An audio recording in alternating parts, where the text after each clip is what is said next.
नमस्कार दोस्तों, स्वागत है आपके अपने YouTube चैनल संस्कृत अड्डा पर। दोस्तों, आज की जो वीडियो इसमें हम करने वाले हैं आपके टीएचडी पीएचडी 2024 में होने वाले एग्जामों के लिए महत्वपूर्ण क्वेश्चन, जिसमें शुद्ध अनुवाद, शब्दार्थ, वाच्य परिवर्तन ये सभी आ जाते हैं। और ये जो क्वेश्चन है आपके सभी एग्जामों के लिए महत्वपूर्ण रहने वाले हैं। चाहे इसमें आपका आगे एस्टेट का जो एग्ज़ाम होगा, ये वाला कह सकते हैं आप, जो आपका सीटेट वाला एग्ज़ाम अभी हाल ही में होगा, और जो टीजीटी संस्कृत जो आपकी जो चंडीगढ़ में वैकेंसी निकली हुई है, या कह सकते हैं कि डीटी प्लस भी, मतलब कोई सा भी एग्ज़ाम हो, यहाँ पर ये आपके सभी एग्ज़ामों के लिए महत्वपूर्ण रहने वाले हैं। और अगर आप हमारे इनसे पहले वाली वीडियो को अगर आप देखना चाहते हैं तो इसे आप हमारे चैनल की प्लेलिस्ट में जाकर देख सकते हैं।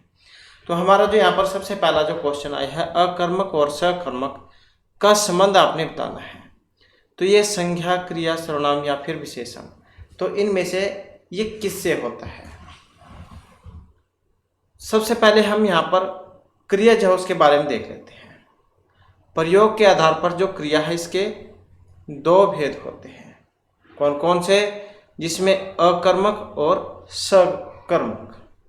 तो जिस क्रिया से सूचित होने वाला व्यापार कर्ता और उसका फल भी कर्ता पर ही पड़े, तो उसे हम अकर्मक क्रिया कहेंगे। कहने का मतलब है कि जिसमें कर्म ना हो, तो वो होगी आपकी अकर्मक क्रिया। जैसे गीता गाती है, श्याम हंसता है। तो इस प्रकार से जिस क्रिया से सूचित होने वाला व्यापार का फल कर्ता पर न पड़कर कर्म पर पड़े, उसे हम सकर्मक क्रिया कहेंगे। तो अकर्मक कौन सी होगी? जिस क्रिया से सूचित होने वाला व्यापार कर्ता पर पड़े और उसका फल भी कर्ता पर ही पड़े, तो उसे हम अकर्मक क्रिया कहेंगे। जैसे गीता गाती है, श्याम हंसता है। और सकर्मक की अगर हम बात करें, तो जिस क्रिया से सूचित होने वाला व्यापार का फल कर्ता पर न पड़कर कर्म पर पड़े, तो उसे हम सकर्मक क्रिया कहेंगे। मतलब इसमें कर्म होगा और इसमें कर्म नहीं होगा। जैसे श्याम पुस्तक पढ़ता है, श्याम पुस्तक पढ़ता है। अब यहाँ पर जो क्रिया है पढ़ने की हुई है, पढ़ धातु में, पढ़ना, हंसना, खेलना, कूदना, सोना, उठना, बैठना, ये सभी क्या है? क्रियाएं हैं। जैसे हम इसमें वीडियो देखने काम कर रहे हैं, तो ये भी एक क्रिया ही है। कर्ता कौन होगा? श्याम होगा। इसमें कर्म क्या है? पुस्तक को पढ़ना। तो श्याम पुस्तक पढ़ता है, इसमें क्या है? कर्म है। गीता गाती है, गीता गाती है, तो यहाँ पर क्या है? कर्ता है, क्रिया है, लेकिन कर्म जो है यहाँ पर नहीं है। तो ये होगी आपकी अकर्मक क्रिया, जिसमें कर्म नहीं होगा। और ये आपकी सकर्मक क्रिया है। तो इस प्रकार से क्रिया जो है, इसके दो भेद होते हैं, सकर्मक और अकर्मक। तो अकर्मक तथा सकर्मक का संबंध किससे होता है? तो ये क्रिया से होता है। क्रिया के दो भेद होते हैं, सकर्मक और अकर्मक। इसके बाद है नेक्स्ट क्वेश्चन। क्वेश्चन है, इनमें से कौन सा शब्द एक अशुद्ध है? अब यहाँ पर एक इनमें अशुद्ध आया है, तो ये कौन से वाला है? और यहाँ पर जो इसमें दिया गया है कौन सा ऑप्शन? सी में है, पूजनीय।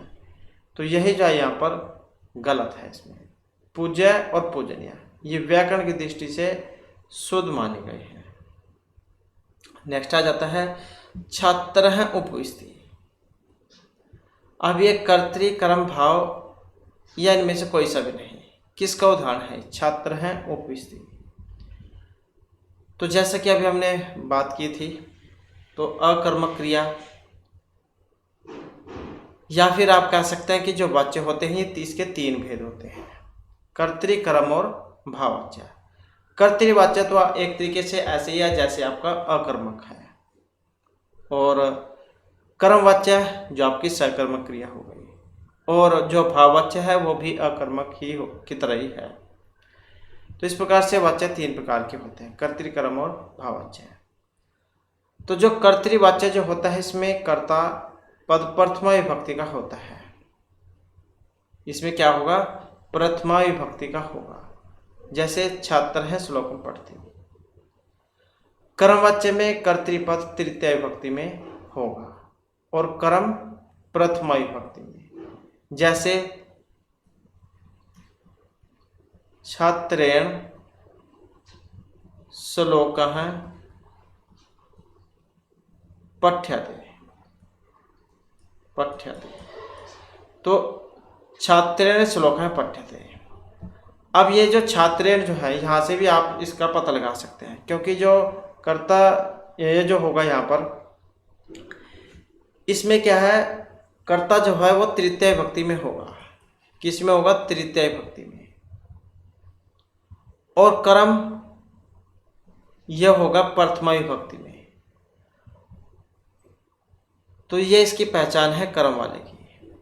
और जो कर्तृवाच्य है, इसी का अगर हम यहाँ पर श्लोक को हटा दें, या फिर ये तो कर्मक में चल जाएगा, तो कर्तृ में अगर हम इसका बनाएं कि जैसे छात्र हैं श्लोक में पढ़ती, तो यहाँ पर छात्र हैं श्लोकम और पढ़ती, छात्र है श्लोकम पढ़ती। तो ये किस में बना है?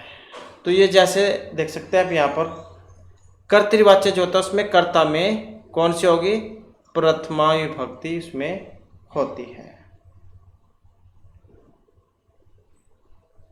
तो कर्तृवाच्य के कर्ता में प्रथमा विभक्ति होती है और इसमें द्वितीय,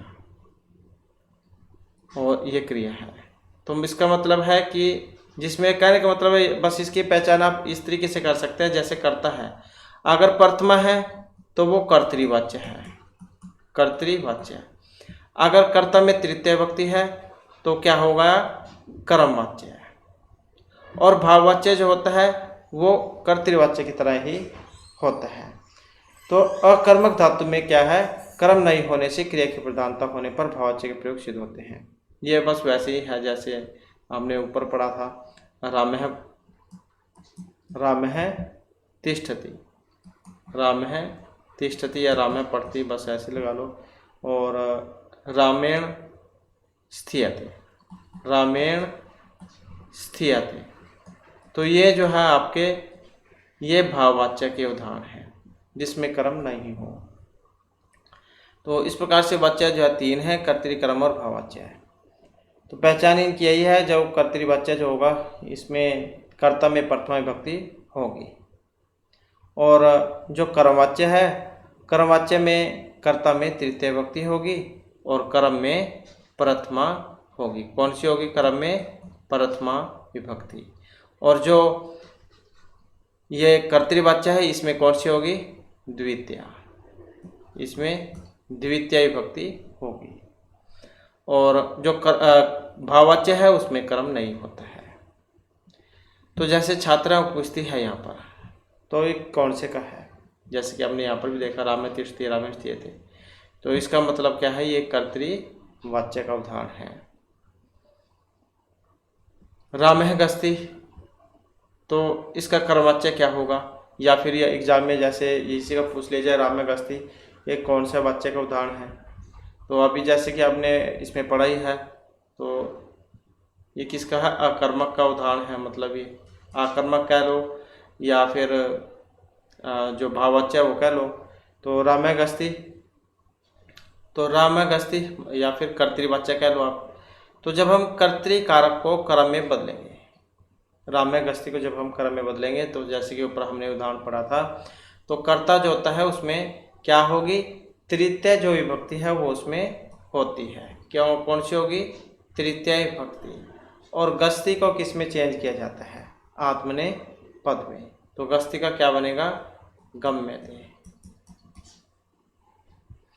तो रामः गस्ति कर्तृवाच्य है, और जब इसको हम कर्म में बदलेंगे तो रामेण गम्यते बन जाएगा। मतलब जो ये आपकी जो कर्ता जो है वो तृतीय विभक्ति में चला जाएगा।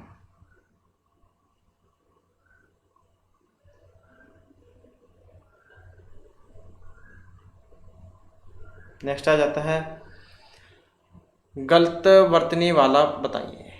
तो इसमें गलत है, और गलत जो है यहाँ पर कौन सा है? और इसमें जो कौन सा है? ऑप्शन ए वाला। तो पुल्लिंग जो दिया गया है यही यहाँ पर गलत है। नेक्स्ट आ जाता है हमारा किस वाच्य में क्रिया क्रम के अनुसार चलती है? क्रिया क्रम के अनुसार चलेगी, कर्तृ कर्म भाव या फिर तीनों में। तो किस में चलती है? और इसमें जो हमारा यहाँ पर सी आंसर है, ऑप्शन रहेगा सी वाला। तो किस वाच्य में क्रिया कर्म के अनुसार चलेगी? कर्म वाच्य के अनुसार। तो कर्म वाच्य, कर्तृ वाच्य में क्रिया, तो कर्तृ वाच्य में क्रिया कर्ता के अनुसार और कर्म वाच्य में क्रिया कर्म के अनुसार होती है। तो जैसे हमने ऊपर उदाहरण भी इसका पढ़ा, राम है पठती, राम है पठती, ये है। और जब हम इसे कर्म में बनाते हैं तो कर्म में क्या होगा? राम का तृतीय विभक्ति में रामेण हो जाएगा, और कर्म हमने इसमें बनाना पड़ेगा। तो पुस्तकम और पठती का, वैसे जैसे कि हमने उसमें पढ़ा था आत्मनेपद में, तो पठ्यते ये बन जाएगा। तो ये आपका क्रम में बनेगा। और अगर इसी का हमने भाववाच्य में बनाना हो, तब भाववाच्य में क्रिया में प्रथम पुरुष एक वचन होता है या फिर नपुंसकलिंग एक वचन। तो इसका फिर रामेण स्थीयते, रामेण स्थीयते। तो क्रिया कर्म के अनुसार किस में होगी? कर्मवाच्य में, और कर्ता के अनुसार कर्तृवाच्य में। इसके बाद है इनमें से कौन सा वाक्य एक शुद्ध है? तो यहाँ पर इसमें शुद्ध कौन से वाला है? और इनमें देखें तो जो ऑप्शन जो है सी में जो दिया गया है, मह्यम न रोचते मोदकम। तो कौन सा शुद्ध है? मह्यम न रोचते मोदकम। ये जो रुच धातु जो होती है, इसके योग में चतुर्थी जो विभक्ति है उसका प्रयोग किया जाता है। रुचि अर्थानाम प्रियमाण, ये वाला सूत्र है जो क्या करेगा? रुच और उसके समानार्थक धातु के प्रयोग में प्रसन्न होने वाले में चतुर्थी विभक्ति करेगा ये। नेक्स्ट आ जाता है यहाँ पर संस्कृत व्याकरण के अनुसार कौन सा रूप यहाँ पर शुद्ध है? उपरोक्त, उपरोक्त, उपर्युक्त या उपरोक्त। तो संस्कृत व्याकरण के अनुसार रूप शुद्ध है। अब जो यहाँ पर इसमें कौन सा शुद्ध है? तो यहाँ पर जो इसमें ऑप्शन बी में जो दिया गया है, तो यही वाला शुद्ध है। और क्या है? तत्सम रूप है। कौन सा है? तत्सम रूप। इसके बाद है शुद्ध वाक्य का चयन कीजिए। अब इसमें सही कौन से वाला है? तो यहाँ पर देखें तो इसमें ऑप्शन सी में जो दिया गया है, विप्रायगाम ददाति, तो यही जो है इसमें सही है। अब कौन सी विभक्ति लगी है इसमें? ये चतुर्थी बात करें तो ये जो विप्राय जो है ब्राह्मण, इसमें चतुर्थी है। और चतुर्थी करने वाला सूत्र कौन सा है? तो कर्मण यम अभिप्रति से संप्रदान। तो ये करेगा आपकी विपर की संप्रदान संज्ञा हुई और चतुर्थी संप्रदान से विभक्ति हुई चतुर्थी इसमें।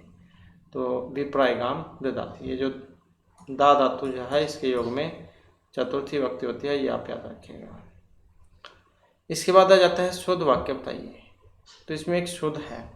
अब ये देखें तो यहाँ पर शुद्ध कौन से वाला है? और शुद्ध देखें तो ऑप्शन डी वाला रहेगा यहाँ पर। अब कौन सा? तहा विद्यालयम गच्छन्ति, सहतौते या साते तहा। अगर स्त्रीलिंग बनाए तो साते तहा, या फिर पुल्लिंग बनाए तो सहतौते। तो तहा विद्यालयम गच्छन्ति जो क्रिया जो होगी ये इसके अनुसार बनेगी। अगर मतलब ये प्रथमा में है तो प्रथमा में, और अगर द्विवचन में है तो क्रिया भी द्विवचन की ही बनेगी। तो शुद्ध बताना था, तो ताहा जो है इसके अनुसार ये बहुवचन में है तो ये भी बहुवचन में बनेगा। इसके बाद है माता गोत्रा भूमि का जब हम अनुवाद बनाएंगे तो कौन से वाला इसका बनेगा? माता गोत्रा भूमि। माता जो होती है वो भूमि से बड़ी होती है, उसका स्थान जो है भूमि से भी बढ़कर होता है। तो इसमें कौन सा बनेगा? इसका जो ऑप्शन ए में दिया गया है कि माता भूमि से भी बड़ी होती है। इसके बाद आ जाता है नेक्स्ट हमारा निम्नलिखित वाक्यों में शुद्ध वाक्य है। अब यहाँ पर भी शुद्ध बताना आपने। अब जो क्रिया जो होगी ये जो लिंग वचन कारक जो है इनके अनुसार होती है। अगर ये प्रथमा में है तो प्रथमा में, द्विवचन में है तो द्विवचन में, क्रिया भी इन्हीं के अनुसार बदलेगी। तो शुद्ध कौन से वाला है यहाँ पर? अब यहाँ पर जो इसमें शुद्ध है ऑप्शन ए में जो दिया गया है, शिष्य है आसनम आदित्यष्टि। अब यहाँ पर आसने भी है, आसनेन भी है, आसनात भी है। तो यहाँ पर यही क्यों सही बना है? क्योंकि जो आस धातु जो है इसके साथ जब शुरू में ये आदि उपसर्ग अगर कहीं पर भी लगा हो, चाहे ये यही धातु है स्थावरी या और कोई अन्य भी है, जिसके भी शुरू में उपसर्ग लग गया तो उनके योग में द्वितीय भक्ति का प्रयोग किया जाता है। तो इसी कारण से यहाँ पर ये आसनम इसका बना है, क्योंकि वैसे तो और भी बहुत सारे दिए गए हैं। तो इस कारण से यहाँ पर शिष्य आसन पर बैठता है, में आसन तो आधार है, तो सप्तमी विभक्ति का प्रयोग होना चाहिए था यहाँ पर। परंतु ये जो अधि सिंह स्था साम जो सूत्र है, जिसके मतलब ये सुर में अधि लगा हो, अधि पूर्व स्था धातु के पहले ये अधि लगा है, तो इस कारण से यहाँ पर इसमें द्वितीय भक्ति का प्रयोग किया गया है। नेक्स्ट है निम्नलिखित में से शुद्ध वाक्य बताइए। अब यहाँ पर भी जो इसमें शुद्ध है कौन से वाला है? और यहाँ पर देखें तो जो ऑप्शन सी में दिए गए हैं, तो विद्यालयम गस्त है। अब ये क्रिया जो है इसके अनुसार है, तो तव क्योंकि द्विवचन है तो यहाँ पर क्रिया भी द्विवचन की ही बनेगी। सह पुस्तकम पठसी। अब यहाँ पर देखें तो ये सह एक वचन में है और ये मध्यम में है, तो अगर प्रथम का यहाँ पर रूप है तो क्रिया भी प्रथम की बनेगी, मध्यम का है तो मध्यम की, उत्तम का है तो उत्तम पुरुष की ही क्रिया चलेगी। तो यहाँ पर जो सह पुस्तकम पठसी जो जैसे दिया गया है, यहाँ पर सहकर्ता के साथ प्रथम पुरुष एक वचन की क्रिया पठती का प्रयोग होना चाहिए था, लेकिन यहाँ पर दी गई मध्यम एक वचन की है, तो इस कारण से गलत है। यहाँ पर एक वचन है और गस्ती गस्ता ये द्विवचन की है। सहतव ते ये बहुवचन की है, ये जो है मध्यम द्विवचन की है। पठती पठता पठंती, पठसी पठता पठत, ये मध्यम बहुवचन का है, तो इस कारण से ये गलत है। नेक्स्ट आ जाता है बाल कई हस्यते। इसमें जब हम इसका वाच्य परिवर्तन करेंगे तो कौन से वाला जाय बनेगा? बाल कई हस्यते। अब इसके लिए आपको जो धातुएं विभक्तियां जो वो भी याद होनी चाहिए, क्योंकि तभी जब इनको हल कर पाओगे। तो ये जो धातुएं जो हमारे द्वारा अभी हाल ही में कराई गई थी, तो इनको आप जो है अगर नहीं देखी है तो ये आपको इनको जब पुराने वाली वीडियो में जाकर देख सकते हैं। तो बाल कई हस्यते, तो यहाँ पर देखें तो क्या बनेगा इसका? तो इसका बनेगा ऑप्शन ए वाला, बालकाहा हसन्ति। जैसे ये इसमें कर्म नहीं है, मतलब ये जैसे आपका भाववाच्य वाला है, तो ये जैसे रामई बनता है बहुवचन में, तृतीय बहुवचन में, तो इसी प्रकार से जो इसका वाच्य परिवर्तन होगा बालकाहा हस्यते का हसन्ति में। तो जैसे यहाँ पर ये तृतीय में है तो इसका तृतीय में बनाना है।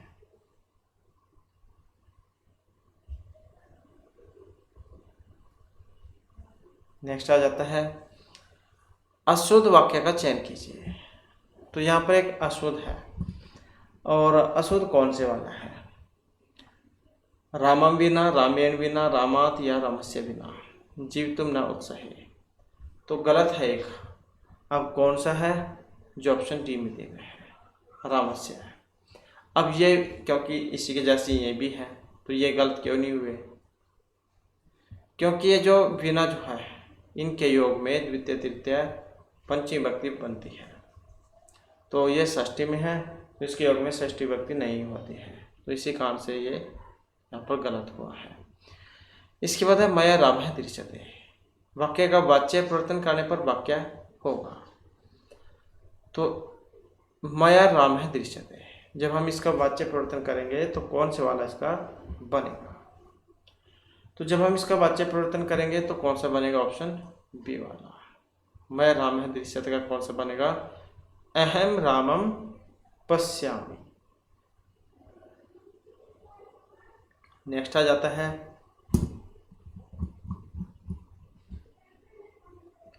मैं मुख से बोलता हूँ, जब हम इसका अनुवाद बनाएंगे तो कौन सा वाला बनेगा? म मुख से, तो इसका बनेगा ऑप्शन डी वाला, अहम मुखेन वदामि। अब ये क्रिया जो है ये इसके अनुसार बनेगी। जैसे पुरुष यहाँ पर उत्तम का है तो क्रिया भी उत्तम की ही बनेगी। ये एक वचन में है तो ये भी एक वचन का ही बनेगा, क्योंकि यहाँ पर उत्तम पुरुष एक वचनांत है, इसलिए वदामी भी उत्तम पुरुष के एक वचन का जो धातु है उसी का उपयोग किया जाएगा। नेक्स्ट आ जाता है शुद्ध वाक्य का चयन कीजिए। अब शुद्ध वाक्य कौन सा है यहाँ पर? युवाम आगच्छत भवान तत्र गच्छन्ति वयम दृश्यामि या आसनम अधितिष्ठति। अब शुद्ध वाक्य बताना है कौन से वाला है। और यहाँ पर इसमें जो शुद्ध है ऑप्शन डी में जो दिया गया है, कौन सा? आसनम अधितिष्ठति। अब जैसे कि ऊपर जो क्वेश्चन आया था हमने उसमें बात भी की थी, जिसके भी शुरू में आदि उपसर्ग लगा हो तो मतलब द्वितीय विभक्ति उसमें बनती है, तो क्या बन जाएगा? आसनम अधितिष्ठति। सूत्र भी अगर एग्जाम में आ जाए, अधिसिंह स्थासाम करम, ये वाला सूत्र है। अगर सिंह स्था और आस इन धातुओं से पहले आदि उपसर्ग लगा हो तो द्वितीय विभक्ति फिर बनती है, तो आसन का आधार फिर कर्म बनेगा।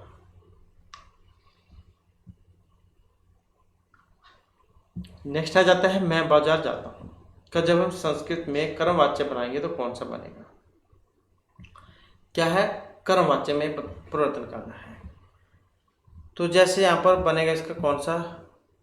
मैं का वैसे तो अहम बनता है, लेकिन जब हम इसका कर्म में बदलेंगे तो कर्ता में, जैसे कि हमने शुरू में ही पढ़ा था, उसमें कर्ता में कौन सी होगी? तृतीय विभक्ति होती है, कर्म में प्रथम होती है। तो यहाँ पर अहम वैसे तो अहम है, लेकिन तृतीय में क्या बनेगा?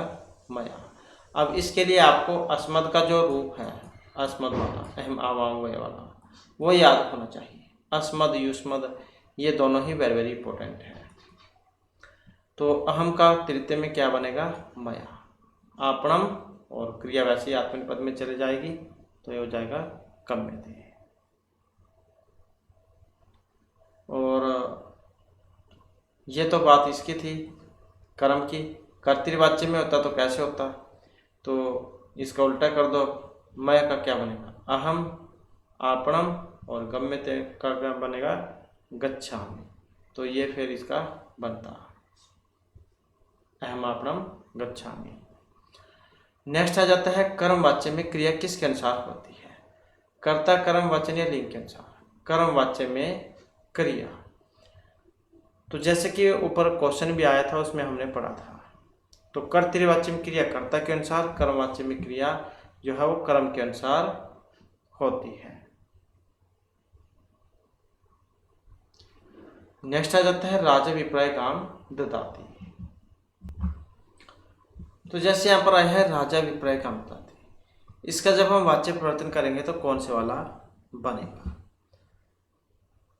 तो ये जो दा धातु, जैसे कि हमने ऊपर बात भी की थी क्वेश्चन में, दा धातु जो होते हैं इसके योग में चतुर्थी जो विभक्ति है उसका प्रयोग किया जाता है, चतुर्थी विभक्ति का, तो वो आप याद रखिएगा। तो फिर कौन सा बनेगा यहाँ पर? ऑप्शन डी वाला, राजा विप्राय गांव दियाते। क्योंकि जैसे यहाँ पर ये कर्म में जब हम इसको, ये जैसे ये दिया गया है, जब हम इसको कर्म में बनाएंगे तो तृतीय विभक्ति वाला, जैसे कि ऊपर हमने पढ़ा भी था, तो राजा विप्राय गांव दियाते।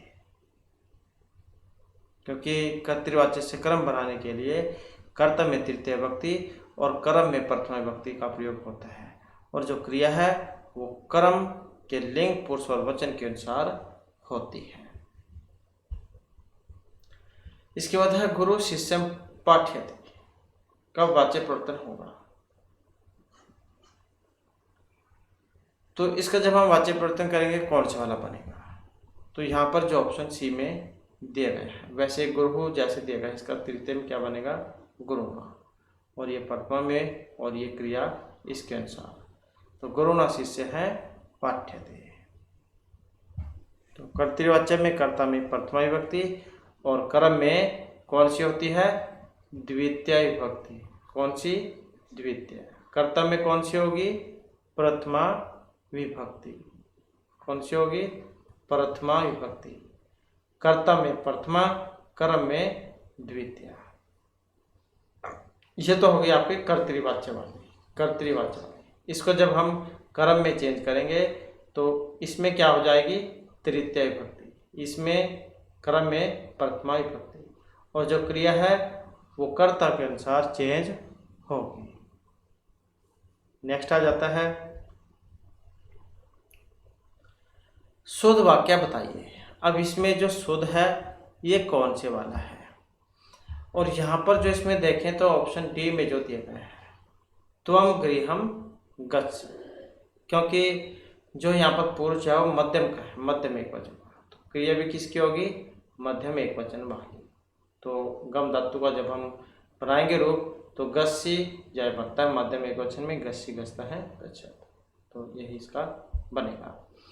इसके बाद आ जाता है शुद्ध वाक्य है। तो शुद्ध वाक्य कौन से वाला है यहाँ पर, अब यहाँ पर भी देखें तो जो ऑप्शन सी में जो दिया गया है तेन ग्रंथ पठ्यते, तो यही जो यहाँ पर शुद्ध इसका दिया गया है, क्योंकि ये किसका है, कर्मवाच्य का है, तृतीय विभक्ति से आप देख सकते हैं। तो तृतीय विभक्ति किसमें होती है, कर्म में होती है, और कर्म में प्रथमा, और क्रिया कर्म के अनुसार, तो कर्मवाच्य जो है उसका उदाहरण है। नेक्स्ट आ जाता है वयम हसाम्य है। इसका भी जब हम वाच्य परिवर्तन करेंगे तो क्या बनेगा, वयम, अहम, अवाम, वयम, तो मतलब किसका है, बहुवचन का है ये। तो जब हम इसका भी वाच्य परिवर्तन करेंगे तो कौन सा बनेगा, तो बहुवचन का है, तो ये भी बहुवचन में ही बनाना है हमने, तो क्या बनेगा, अस्माभिः हसाम्य का हस्यते, क्या बनेगा, हस्यते, अस्माभिः हस्यते, तो ऑप्शन हो जाएगा सी वाला। नेक्स्ट है 20 फल का अनुवाद होगा। 20 फल का अनुवाद कौन सा बनेगा, तो जैसे फल है, फल, पुस्तक, ये सभी नपुंसक लिंग के रूप होते हैं, फलम फले फलानी, फलम फले फलानी, इस प्रकार से रूप बनते हैं। तो कौन सा रूप बनेगा इसका, और जो ऑप्शन सी में दिया है विंशतिः फलानि, तो यही इसका बनेगा। नेक्स्ट आ जाता है 100 पुरुष का अनुवाद है। अब 100 पुरुष का अनुवाद कौन सा बनेगा, तो जो ऑप्शन बी में दिया है शतम पुरुषः, तो यही जो इसका बनेगा, क्योंकि 100 ये बहुवचन में है तो बहुवचन का बनेगा शतम पुरुषः। इसके बाद है निम्नलिखित से वाक्य से शुद्ध रूपम किमस्ति। अब यहाँ पर शुद्ध कौन सा है, तो इसके लिए आपको कारक भी पता होना चाहिए। तो कारक भी हमारे द्वारा पहले जा कराए गए थे 42 में, तो उनको भी आप जाए जोड़ देख लीजिएगा। तो विद्यालय से प्रीता वृक्षा सन्ति, अब यहाँ तक तो सेम है, इसी में है अलग ही चेंज। अब ये अलग यहाँ पर विभक्तियाँ किस कारण से है, कौन सा वाला सही बनेगा, तो ये जो प्रीता जो होती है, प्रीत है, इनके योग में किस विभक्ति का प्रयोग होता है, तो इनके योग में होगा द्वितीय विभक्ति का प्रयोग। तो इसी कारण से विद्यालय प्रीता वृक्षाः सन्ति, ये वाला सही पड़ेगा। विद्यालय के चारों ओर वृक्ष है, अभीत है, प्रीत है, समय, निक्षा, प्रति, योग्य, ये वाला सूत्र है। तो इनके योग में, प्रीता के योग में क्या है, द्वितीय विभक्ति का प्रयोग होता है। कहीं पर भी आपको अभीत है, ये वाला अभीत है, ये वाला प्रीत है, समय, ये वाला समय, समय, निक्षा, प्रति, प्रति, ये वाले अगर दिखाई दे तो इनके योग में द्वितीय विभक्ति का प्रयोग होगा। तो इनके योग में द्वितीय जो विभक्ति है उसका प्रयोग किया जाता है। इसके बाद आ जाता है नेक्स्ट वाला। नेक्स्ट में है वयम पाठयितुं विद्यालयं गच्छामः है, इत्यस्य कर्मवाच्यं किमस्ति, तो यहाँ पर इसका कर्म कौन सा बनेगा, तो अहम, अवाम, वयम, जैसे ये बहुवचन में है तो जब हम कर्म में बदलेंगे तो वो भी फिर आपका वैसे ही बहुवचन में बनेगा। तो जब हम इसका बनाएंगे तो कौन सा वाला बनेगा, तो वयम का बनेगा अस्माभिः, अस्माभिः पाठितुं विद्यालयः गम्यते। क्योंकि जो कर्म जो है आपका वो किस में होगा, प्रथम में होगा, और क्रिया वो कर्ता के अनुसार होगी। तो अस्माभिः गम्यते, तो अस्माभिः पाठितुं विद्यालयः गम्यते। और अगर इसी का, ये तो बात हो गई कर्म की, अगर ये वाला एग्जाम में आ जाए और इसको आपने कर्तृवाचक में बदलना हो तो फिर इसका उल्टा कर दो। अस्माभि का एक वचन में वैसे ही वयम, और पाठितुम विद्यालयः जैसे एक वचन में है, मतलब ये एक वचन में है तो इसको द्विवचन में विद्यालय, और गच्छा में है, गम्यते का गच्छा में है, क्योंकि ये भी वैसे ही चेंज होगा जैसे यहाँ पर ये चेंज हुआ था आत्मनेपद में। नेक्स्ट है अधोलिखित वाक्येषु भाववाच्यस्य वाक्यम किमस्ति। तो इनमें भाववाच्य का वाक्य है। अब भाववाच्य जैसे कि हमने क्वेश्चन में बात भी की थी, अकर्मक की तरह ही होता है ये भी। तो यहाँ पर जो इसका बनेगा कौन सा वाला बनेगा, जो ऑप्शन सी में दिया है, सर्वै ध्यातव्यम। तो वाक्य में क्रिया अथवा भाव की प्रधानता का बोध होगा। क्रिया के लिंग वचन कर्म के लिंग वचन के अनुसार होते हैं। तो इसकी पहचान बस यही है, कर्मक वाला है, ये भी सेम वैसे ही। इसके बाद है सत्ताम सद्भिः संगम कथमपि पुनः भवति। सज्जनों का साथ जो होता है बहुत ही भाग्य से होता है। ये सूक्ति आती है एग्जाम में। अब इसका मतलब यहाँ पर कौन सा है, इसका अनुवाद क्या है, और इसका जो ऑप्शन बी में जो दिया है, सज्जनों का सज्जनों से मिलन जो होता है वो बड़े भाग्य से होता है। सत्ताम सद्भिः संग कथमपि पुनः भवति। सज्जनों का सज्जनों से मिलना बहुत ही भाग्य से होता है, बहुत ही पुण्य से होता है। नेक्स्ट आ जाता है न्यायधारा ही साधु है का अर्थ क्या होता है। न्यायधारा ही साधु है, और इसका अर्थ है ऑप्शन सी में, मतलब सज्जन न्याय मार्ग का ही आश्रय लेते हैं। न्यायधारा ही साधु है। साधु मतलब अच्छे व्यक्ति। अच्छे व्यक्ति जो है सज्जन न्याय मार्ग का ही आश्रय में लेते हैं। तो सज्जन जो व्यक्ति होते हैं कभी भी न्याय के मार्ग से विचलित नहीं होते हैं। कहाँ से ली गई है पंक्ति ये, जो महर्षि भर्तृहरि के द्वारा जो रचित है नीति शतकम, उसमें से लिया गया है। भर्तृहरि को 3 शतकों के लिए जाना जाता है, नीति शतक, श्रृंगार शतक और वैराग्य शतक। तो नीति, श्रृंगार और वैराग्य शतक, तो इन तीनों के लिए जाना जाता है, और शतक त्रय के रूप में भी इनको जाना जाता है। नेक्स्ट है इनमें से कौन सा एक शुद्ध है। अब यहाँ पर एक शुद्ध है, कौन से वाला है, और यहाँ पर देखिए तो जो ऑप्शन बी में दी गया है, सूर्य अस्तम गते गोपगृहम अगच्छन्। एक काम होने के बाद जब दूसरी क्रिया होती है तो फिर उसमें सप्तमी विभक्ति होगी। कौन सी होगी, सप्तमी विभक्ति। सप्तमी विभक्ति उसमें होती है। जिससे च भावेन भाव लक्षणम, ये वाला सूत्र उसमें लगेगा। सूर्य अस्तम गते, जब सूर्य छिप गया उसके बाद जो वाले थे वो घर गए। तो एक काम के होने के बाद जब दूसरा काम होता है तब सप्तमी विभक्ति लगेगी। जिससे च भावेन भाव लक्षणम, ये वाला सूत्र है। नेक्स्ट आ जाता है कारक की दृष्टि से शुद्ध वाक्य बताइए। कारक की दृष्टि से शुद्ध है। अब यहाँ पर शुद्ध कौन से वाला है, और यहाँ पर इनमें देखें तो जो ऑप्शन सी में दिया गया है, शिष्यम व्याकरणम बोध्यति, तो यही जाए यहाँ पर कारक की दृष्टि से सही है। शिष्यम व्याकरणम बोध्यति, शिष्य को व्याकरण का बोध कराता है। तो शिष्य में कौन सी है, द्वितीय विभक्ति, और कर्म में कर्मणि द्वितीय सूत्र से द्वितीय विभक्ति होती है। तो कारक की दृष्टि से शुद्ध शिष्य व्याकरणम बोध्यति। नेक्स्ट आ जाता है यहाँ पर भी आपने जो शुद्ध है सही है वही बताना है, और यहाँ पर भी देखें तो कौन सा है, जो ऑप्शन ए में दिया गया है, श्यामा गीतम शृण्वति नृत्यति। श्यामा गीत सुनते हुए नृत्य करती है। यहाँ पर भी कर्मणि द्वितीय से जो गीतम है इसमें द्वितीय विभक्ति का प्रयोग हुआ है। इसके बाद है नेक्स्ट क्वेश्चन हमारा। क्वेश्चन है कि कौन सा यहाँ पर एक गलत है। संस्कृत में वचनों की संख्या 3 है, पुरुषों की संख्या 3 है, लिंगों की संख्या 3 है या कारकों की संख्या भी 3 है। तो इस प्रकार का क्वेश्चन जरूर आ जाता है उलझाने के लिए। सभी में 3-3 दिया गया है, कई बार जल्दी जल्दी में चक्कर में है जो व्यक्ति सही को भी गलत कर आता है। तो ये जो ऑप्शन 3 दिया गया है, संस्कृत में कारकों की संख्या 3 है, यही यहाँ पर गलत है। तो कितने कारक होते हैं संस्कृत में? तो संस्कृत में 6 कारक होते हैं। संबंध कारक को कारकों की श्रेणी में नहीं रखा गया, तो ये भी आप याद रखिएगा।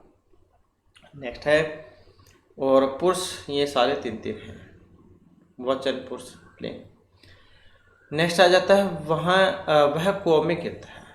इसका संस्कृत में अनुवाद होगा वह कुआं में गिरता है। तो कौन सा होगा? और जो ऑप्शन यहाँ पर ए में दिया गया है, सह कूपे पतते।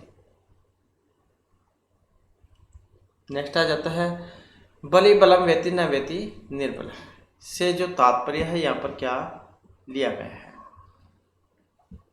बलि बलम वेति न वेति निर्बल है। तो इसका अर्थ है ऑप्शन डी में कि सभी सहायक सबल के कौने निबल सहाय।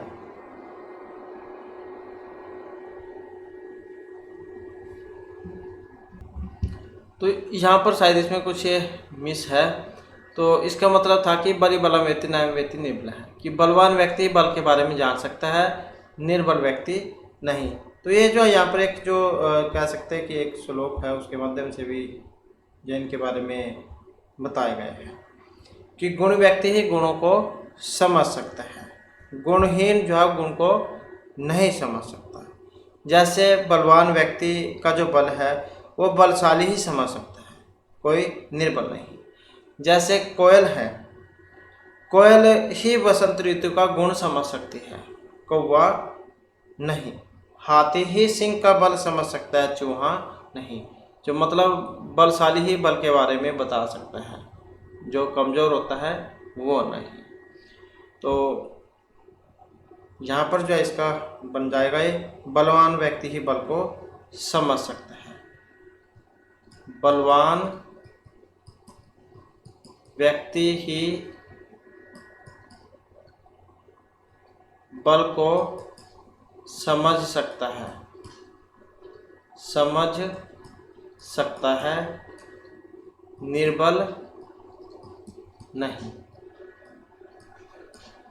कि बलवान व्यक्ति ही बल को समझ सकता है, निर्बल नहीं। नेक्स्ट जो हमारा आ जाता है यहाँ पर विशुद्ध शब्द का अर्थ है शुद्ध, बिल्कुल शुद्ध, अशुद्ध या बेकार। तो आपने पुस्तक पर भी यह लिखा हुआ देखा होगा। तो विशुद्ध का मतलब है बिल्कुल शुद्ध, जिसमें थोड़ी सी भी गलती न हो। इसके बाद है बलि बलियात न तो नीति माता है। अब ये जो यहाँ पर पंक्ति जो है इसका मतलब क्या है? और बलि बलियात न तो नीति मार्ग है, इसका अर्थ जो ऑप्शन बी से लिया गया है, जिसकी लाठी उसकी भैंस।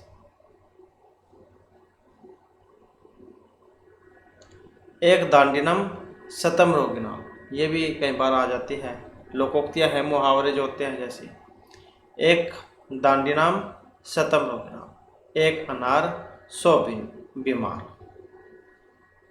तो बलि बलियात न तो नीति मार्ग है, जिसकी लाठी उसकी भैंस। इसके बाद है भाववाच्य में धातु से कर्तृ संज्ञा प्रत्यय करने पर धातु का रूप होगा। भाववाच्य में धातु से कृत्य संज्ञक प्रत्यय करने पर नपुंसकलिंग बहुवचन, कर्ता के अनुसार लिंग वचन, कर्म के अनुसार नपुंसकलिंग एकवचन में। तो भाववाच्य में धातु से कृत्य संज्ञक प्रत्यय करने पर जो रूप बनेगा कौन सा होगा? तो यह होगा जो ऑप्शन डी में है। तो जैसे कि इसमें हमने पहले क्वेश्चन में पढ़ा था, अगर क्रिया जो होती है वो अगर करता है तो कर्ता के अनुसार होगी, कर्म है तो कर्म के अनुसार। इसी प्रकार भाववाच्य है तो भाववाच्य के अनुसार ही क्रिया होती है, और वो किस में होगी? नपुंसकलिंग में। क्योंकि भाववाच्य जो वो अकर्मक होता है। नेक्स्ट आ जाता है ते देवान यजंती। वाक्य का कर्मवाच्य में जो प्रवर्तित रूप है, बदला हुआ रूप कौन सा बनेगा? ते देवान यजंती। और जो ऑप्शन यहाँ पर बी में दिया गया है, तो ते है तो तई हो जाएगा, और देवान देवा, और यजंती यजंती। क्या है, क्रम में यहाँ पर इसको बदलना था। तो वैसे ही जैसे कि हमने पहले भी पढ़ा था, कर्मवाच्य में कर्म में प्रथमा होगी और कर्ता में तृतीया होगी, और क्रिया जो है वो कर्ता के अनुसार आत्मनेपद में बदल जाती है। नेक्स्ट आ जाता है सुभाषितम पद का मतलब क्या होता है? सुभाषितम मतलब जो अच्छे मधुर वचन जो होते हैं, तो मधुर वचन को कहा जाता है सुभाषितम, ऑप्शन ए वाला। जिसकी वाणी सुंदर और मधुर होती है उसे मधुर वचन कहा जाएगा, और जो कड़वी वाणी बोलता है उसे कटु वचन कहा जाता है। इसके बाद है मनसी स्थित है पुरुष अतरस्थ है भवती, समीपस्थ दूरस्थ गृहस्थ या समाधिस्थ है। तो मनसी स्थित पुरुष अतरस्थ है, तो उसको बोला जाएगा समीपस्थ है। जो व्यक्ति हृदय में रहता हो वह दूर होने पर भी दूर नहीं है, जबकि समीप में रहता हुआ प्रतीत होता है, तो उसको कहा जाता है समीपस्थ है। कह देते हैं कि कुछ व्यक्ति दिल में बसे होते हैं। नेक्स्ट है रक्षति सम इत्यस्य अर्थ का। रक्षति सम जो है इसका अर्थ क्या होता है? और इसका अर्थ है ऑप्शन ए में। ये वैसे तो ये आपका वर्तमान काल लट लकार में है रक्षति, लेकिन ये जब सम आ जाता है तो क्या किस में चल जाता है? वो भूतकाल में, लंग लकार भूतकाल वाला। तो यहाँ पर सम लग गया है, इसका मतलब ये जो काम है यहाँ पर भूतकाल का हो चुका है, रक्षा करता था। नेक्स्ट आ जाता है प्रयोग वाच्यानिक कति। वाच्य बताने हैं, प्रयोग के आधार पर वाच्य। तो जैसे कि हमने जब ये क्वेश्चन शुरू किए थे तो उस समय हमने पढ़ा भी था। वाच्य यहाँ कितने होते हैं? 3 होते हैं। कौन कौन से? कर्तृवाच्य, कर्मवाच्य और भाववाच्य। तो कर्तृवाच्य में हमने पढ़ा था कर्ता में कौन सी होगी? कर्ता में प्रथमा विभक्ति, कर्म में द्वितीय विभक्ति, और जो क्रिया है वो कर्ता के अनुसार होती है। और जो कर्म होगा, कर्मवाच्य जब कर्तृ को हम कर्म में बदलेंगे तो जो कर्ता है उसमें कौन सी होगी? तृतीय विभक्ति। कर्म में कौन सी होगी? प्रथमा विभक्ति। और क्रिया वैसे ही कर्ता के अनुसार आत्मनेपद में चेंज हो जाती है। और भाववाच्य बस वैसे ही है जैसे आपका कर्तृवाच्य होता है। नेक्स्ट है अध्ययनार्थम इत्यत्र अर्थ का। अध्ययन है अध्ययनस्य अध्ययनात् या अध्ययने। अध्ययनार्थम इसका अर्थ है, तो इसका अर्थ है ऑप्शन ए में। अध्ययनार्थम मतलब अध्ययन करने के लिए। अध्ययन अर्थम, अर्थ मतलब धन, तो अध्ययन के लिए धन देता है, मतलब पढ़ने के लिए धन देता है। अब कौन सी भक्ति है? कई बार आ जाता है उलझाने के लिए, तो चतुर्थी भक्ति जो उसका प्रयोग यहाँ पर होगा देने कहीं। अध्ययनाय अर्थम, अर्थ जो है धन वो पढ़ने के लिए है चतुर्थी भक्ति में। नेक्स्ट है गोत्रपत्यम शब्द से अर्थ का। गात्रोद्भव, गोत्रोद्भव, गौमातुर है या गात्र अद्भुतम। तो यहाँ पर देखें तो कौन सा बनेगा इसका? यहाँ पर हो जाएगा ऑप्शन बी वाला, गोत्रोद्भव। इसके बाद आ जाता है नेक्स्ट क्वेश्चन हमारा। क्वेश्चन जो है यहाँ पर शुद्ध वाक्यम चिन्ह, शुद्ध बताना है कौन से वाला है। तो शुद्ध की बात करें तो कौन सा बना है यहाँ पर? ऑप्शन डी वाला, सर्वे गुणाः कांचनम आश्रयन्ति। सर्वे गुणाः, सर्वा गुणाः, सर्वे गणाः, सर्वे गुणाः। थोड़ा थोड़ा सी अंतर है बस, तो ये बनेगा सर्वे गुणाः। तो इसके लिए आपको सर्व जो शब्द रूप है वो याद होना होगा। तभी आप जो है इसको हल कर पाओगे। तो सर्वे गुण कांचनम आसे आती है, सभी गुण जो होते हैं वो सोने में निवास करते हैं। नीति शतक जो है उसमें से दी गया है पंक्ति। तो इस प्रकार से जो हमारी आज की क्लास और महत्वपूर्ण क्वेश्चन थे। नेक्स्ट वीडियो की इसमें आपके लिए नए जो महत्वपूर्ण क्वेश्चन हम लेकर आएंगे। और हमारे साथ अंत बनाने के लिए धन्यवाद।